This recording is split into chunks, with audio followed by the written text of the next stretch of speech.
তৌহিদ আফ্রিদির একটি কলে ডিবি অফিসের মধ্যে ধরে নিয়ে আমাকে 1 ঘন্টা নির্মম ভাবে পিটায় এবং সেদিন আমি ভিতর থেকে মরে যাই এবং আমাকে বলা হয় যদি এই ঘটনা আমি কাউকে বলি তাহলে আমাকে তারা গুম করে দিবে। আমার অপরাধ ছিল শুধু তাকে নিয়ে একটা ভিডিও বানানো, যে ভিডিওর মধ্যে আমি কিছু সত্য তথ্য তুলে ধরেছিলাম যেটা তৌহিদ আফ্রিদির পক্ষেই ছিল। তারপরও সে বুঝতে পারে নাই, আমাকে নিয়ে ডিবি অফিস এমন ভাবে পিটাইছে যে আমি 2 মাস ভাই চেয়ারের মধ্যে বসতে পারি নাই। বন্দুকের বাড়ির আঘাতে আমার এক চোখ ফুলে যায়, কালো হয়ে থাকে, আমি চোখ দিয়ে ভালো করে দেখতে পারি নাই। সেদিনের পর থেকে এই পর্যন্ত আমি স্ট্রংলি প্রতিবাদ করতে পারি নাই। আমি ভিতর থেকে অনেক আগেই চুপ হয়ে যায়। সেদিন বুঝতে পারি যে পুলিশ কিভাবে টাকার কাছে বিক্রি হয়ে যায়। মাত্র কিছু টাকার জন্য আমাকে নিয়ে তারা এমন ভাবে পিটায় যেটা কখনো আপনি কল্পনা করতে পারবেন না। আজ এই ঘটনার প্রায় 2.5 বছর কেটে গেছে।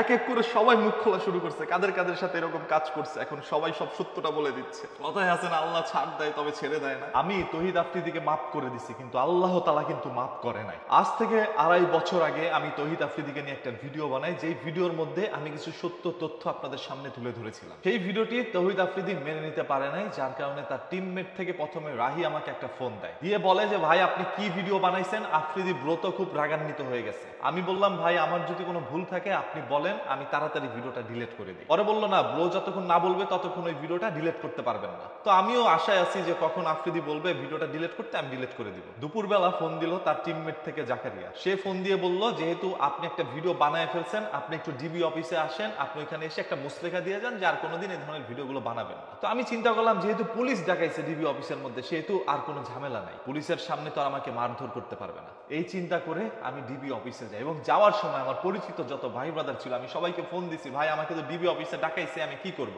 সবাই বললো তুমি যাও গিয়ে ওইখানে একটা মুসলেখা দিয়ে আসো। আমি আর কোনো কিছু চিন্তা না করে ডিবি অফিসে যাই। ওইখানে জাকারিয়া আমাকে রিসিভ করে নিয়ে যায় 4 তলায়। একজন পুলিশ অফিসারের রুমের মধ্যে আমাকে ঢুকায়, গিয়ে দেখলাম ওই পুলিশ অফিসার তখনও তৌহিদ আফ্রিদির সাথে ভিডিও কলে কথা বলছিল। আমি যাওয়া মাত্রই সে ক্যামেরাটা ঘুরিয়ে বলল এটা কি সেই মালটা না? পরে তৌহিদ আফ্রিদি বলল হ্যাঁ। আর কোনো দেরি না করে তাড়াহুড়া করে আমার পিছন দিকে হাতটা নিয়ে হ্যান্ডকাপ পরায়, মাথার মধ্যে একটি কালো টুপি পরিয়ে দেয়। এর পরবর্তীতে জিজ্ঞেস করা হয় কেন তুই ওকে নিয়ে ভিডিওটা বানিয়েছিস? আমি শুধু বিশ্লেষণ করতে নিলাম, সাথে সাথে ভাই আমাকে ধরে এলো পাথারি লাঠি দিয়ে আঘাত করতে থাকে। আমার পিছন সাইডে একই জায়গায় প্রায় 10 থেকে 20টা তারা বাড়ি মারে। আমার হাতে যেহেতু হ্যান্ডকাপ পরানো, আমি সেই ব্যথা স্থানে হাতও দিতে পারছিলাম না, শুধু ছটফট করে কাঁপাকাঁপি করছিলাম। এক পর্যায়ে পিছনে আমার পায়ের দিকে তারা বাড়ি মারে, তারপর আমি মাটিতে লুটিয়ে পড়ি। তারপরেও তারা প্রায় 2-3 জন আমাকে আঘাত করতে থাকে। অন্যদিকে জাকারিয়া তখনও ভিডিও কলে তৌহিদ আফ্রিদির সাথে কথা বলছিল, মেসেজ করে বলছিল বারবার যে ভাই এক্সট্রিম হয়ে যাচ্ছে, আপনি যা চাচ্ছেন তার চেয়ে তো এক্সট্রিম হয়ে যাচ্ছে।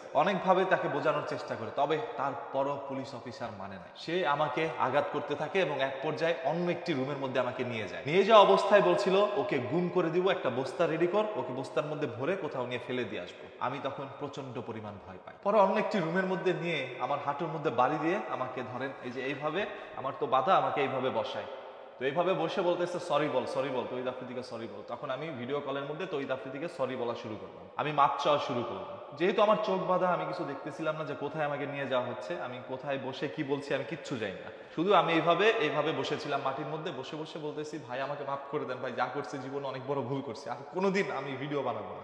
এবং আমাকে একরকম বলা হয় যে আর কোনোদিন আমি যেন কোনো ভিডিও টিডিও না বানাই। তো যে পুলিশ আমার শরীরের মধ্যে আঘাত করছিল উনার নামও ছিল সায়েম। উনি আমাকে বলতেছে যে 10-20 হাজার টাকা দে, তাহলে তোর মাইকটা একটু কম হবে। তো আমি তখন বললাম যে ভাই আমার কাছে তো টাকা পয়সা নাই, আমি কিভাবে টাকা পয়সা দিব, আমি কিছু পরিমাণ টাকা অনলাইন থেকে ইনকাম করি, সেটা দিয়ে কোনোভাবে চলি। তখন বললো যে ফকিন্নির বাচ্চা, এটা বলে আমার মানে পিস্তল দিয়ে মারছে না কি দিয়ে মারছে আমি জানি না, তো আমার চোখের এখানে মারে এবং চোখটা কিছুদিন এরকম কালো হয়ে এরকম বন্ধ হয়ে থাকে। মানে ওই অনুভূতি আমার সাথে যেটা ঘটছে, প্রায় 1 ঘন্টা আমার উপর এরকম নির্মমতা চালানো হয়। এবং এসে আমি যখন কান্না করছিলাম, যে হাতে পায়ে আমার পুরো শরীরের মধ্যে ব্যথা, আমি কান্না করছি, তখন এসে আমাকে মুসলেখা দেওয়াচ্ছে, মানে আমার চোখ থেকে পানি ঝরছে আর আমাকে দিয়ে লিখাচ্ছে। উনারা বলে দিচ্ছে, আমি সেটা লিখছি, লিখে তাদের কাছে মুসলেখা দিয়ে আসি। এবং আসার সময় তারা আমাকে দিয়ে একটা ভিডিও ধারণ করে 4-5 বার শুট নিছে। সেই ভিডিওর মধ্যে বলাইছে যে তৌহিদ আফ্রিদিকে নিয়ে যে ভিডিও বানাইছে এটা ভুল হয়েছে, আর জীবনে এরকম কিছু করবো না। ওই ভিডিওটা হয়তো আফ্রিদির কাছে তারা দিচ্ছে। এবং আমাকে যে পিটাইছে সেই ভিডিওটাও কিন্তু তৌহিদ আফ্রিদির কাছে থাকার সম্ভাবনা আছে। তো শুধু আমি এটা বলবো, আমি একটা গরিব পরিবার থেকে উঠে আসছি ভাই। আমি তখন সত্য কথা বলতাম, যে অন্যায় যেখানেই হচ্ছে সেখানে গিয়ে আমি প্রতিবাদ করতাম। তো আমি চিন্তা করি না কোনোদিন যে এই প্রতিবাদ করতে গেলে এই সামান্য একটা ভিডিওর জন্য নিয়ে আমাকে ডিবি অফিসের মধ্যে অন্যায়ভাবে আমাকে এইভাবে পিটাবে ভাই।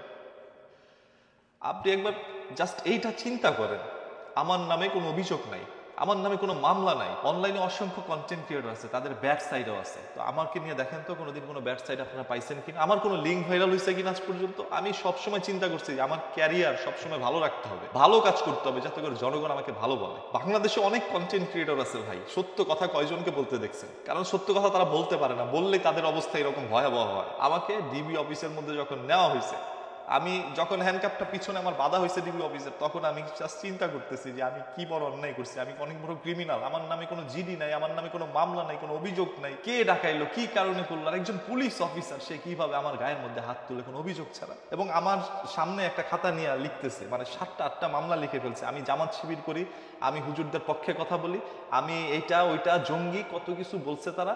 এবং এক পর্যায়ে আমার হাতে একটা পিস্তল দিয়ে তারা ছবিও তুলছে। মানে সেই সিচুয়েশনটা আমি আপনাদেরকে বুঝাইতে পারবো না। প্রায় 1টা ঘন্টা এই রুম থেকে ওই রুম, ওই রুম থেকে এই রুম নিয়ে নিয়ে আমাকে পিটাইছে। শুধু লাঠি দিয়ে আঘাত করছে তা কিন্তু না, তারা হাত দিয়ে আমার গালের মধ্যে অল টাইম মারতে থাকছে। কে মারছে, কি করছে আমি জানি না। আমার সাথে কি ঘটছে আমি আজ অব্দি কাউকে এই বিষয়টা বুঝাইতে পারি নাই। আমি কখনো আমার অনুভূতি আমি শেয়ার করতে পারি না। খালি বলছি যে আল্লাহ একদিন তুমি এটা বিচার করবা।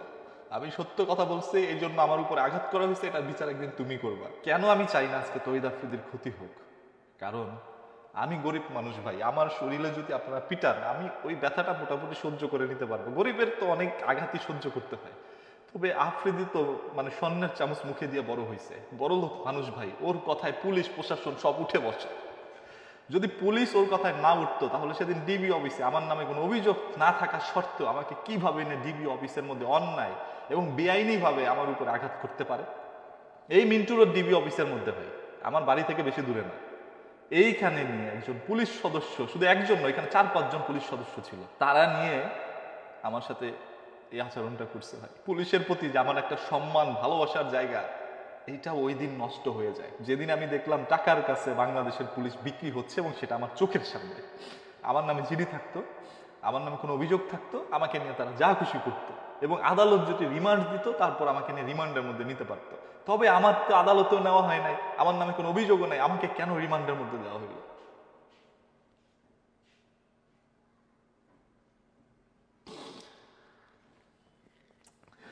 এরপরে প্রায় 1 মাস কেটে যায়।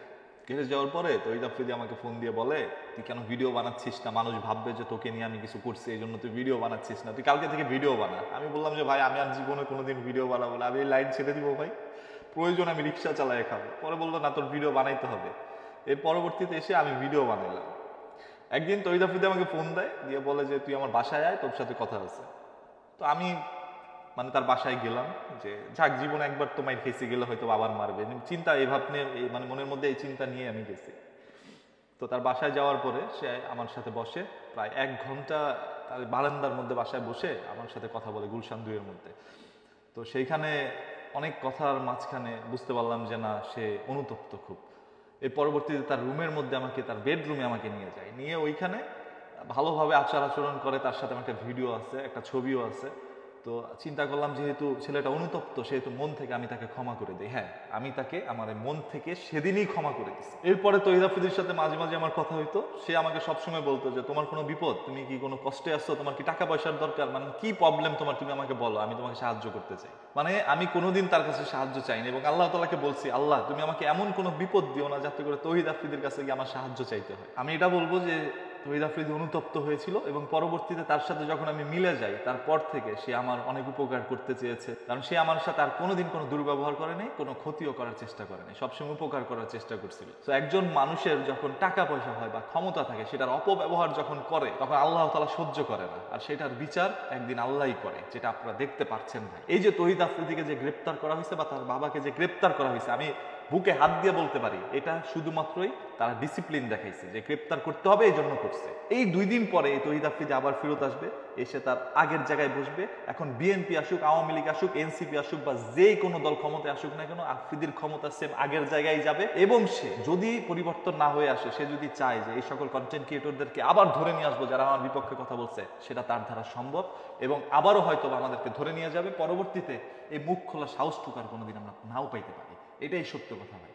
এই বড় লোকদের সাথে কোনো দিন আমরা ফকিন্নি গরিব এরা কোনোদিন পারবে না, টাকাওয়ালার সাথে টাকাওয়ালারাই পারে। আমি ছোটবেলা থেকে কখনো গ্যাঞ্জাম মারামারি পছন্দ করি নাই, তবে এই প্রথম জীবনে কেউ একজন আমাকে নিয়ে এরকম ভাবে পিটায়। আমি সেই পুলিশ অফিসারের নামটা এখন মনে করতে পারতেছি না, সেই রকম একটি কাজ করেছে। এরকম তার বিরুদ্ধে আরো অনেক অভিযোগ আছে যে তৌহিদ আফ্রিদির ফোন কলে সে এরকম কাজ আরো করেছে। তো এই পুলিশ অফিসার গুলো যদি টাকা খেয়ে মানুষের উপর এরকম অন্যায় অত্যাচার করে, এবং সে জানে এটা একটা বেআইনি কাজ, যে এই ছেলেটাকে আমি ডিবি অফিসের ডাকায় যে পিটাচ্ছি এটা একটা বেআইনি কাজ, এই বেআইনি কাজটা করার ফলে এটা যদি সে গিয়ে প্রকাশ করে তাহলে আমার চাকরিও যাইতে পারে, আমার বিরুদ্ধে মামলা হইতে পারে। তবে তৎকালীন সরকার হয়তো বা কিছুই করতো না, বরংস তারা আমাকে নিয়ে গুম করে দিত, যেটা মুখ দিয়ে বলছে এটা বাস্তবে করতো। আপনি জানেন এই কথাটা আমি কতবার বলতে চাইছি, আমার তৌহিদ আফ্রিদির উপরে কোনো ক্ষোভ নাই ভাই, আল্লাহর কসম করে বলতেছি আমার তার উপরে কোনো ক্ষোভ নাই। আমি শুধু সেই পুলিশের কথাটাই আপনাদের সামনে বলতে চেয়েছিলাম যে আমার উপর অন্যায় অত্যাচার করেছে। একজন মানুষ আপনাকে টাকা দিছে, আপনি টাকা খাইছেন, আমাকে নিয়ে দুটো থাপ্পড় দিতে পারতেন, তবে আমাকে কি করলেন আপনারা?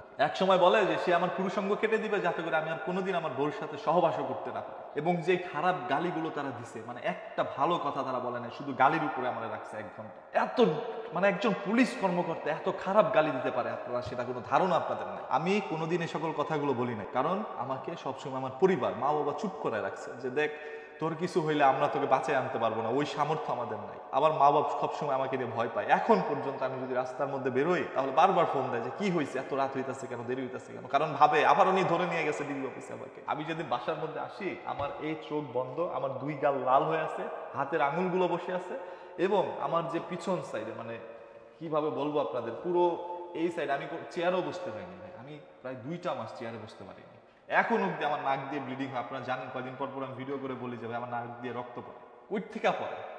এইখানেই তো তারা মারছে। তৌহিদ আফ্রিদি পরবর্তীতে তার অনুতপ্ততা প্রকাশ করেছে এবং তিনি বলেছিল যে তার ভুল হয়েছে। সো আমি মন থেকে তাকে ক্ষমা করে দিই এবং তার সাথে আমার একটা ভালো আন্ডারস্ট্যান্ডিং হয়।